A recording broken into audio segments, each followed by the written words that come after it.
لبيك اللهم لبيك لبيك لا. د اول شیطان او دوهم شیطان د وشتلو وروسته د دعا لپاره د درېدلو حکم. 602 پوښتنه: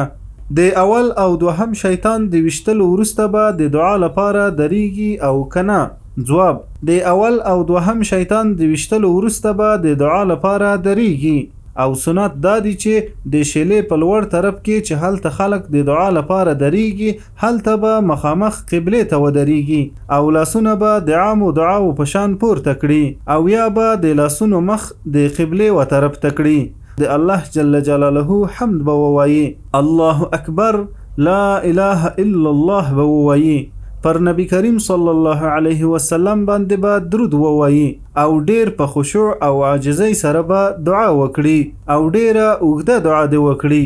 مثلا دومره وخت دی په ونیسي چې په هغه کې سورة البقره او یا 3 حصې د سپارې او یا 20 آیتونه ویل کیږي، د ځان لپاره، د خپل مور او پلار او نور قریبانو لپاره او د هغه چا لپاره چې دی یې پیژني او د خپل دوستانو لپاره او د ټولو مسلمانانو لپاره به دعا وکړي. دغه د دعا د قبلېدو ځای دی، ځکه رسول الله صلی الله علیه وسلم ویلی دی چې یا الله جل جلاله ته بخښنه وکړي و حاجی ته او هغه چاته چې حاجی د هغه لپاره بخښنه غواړي.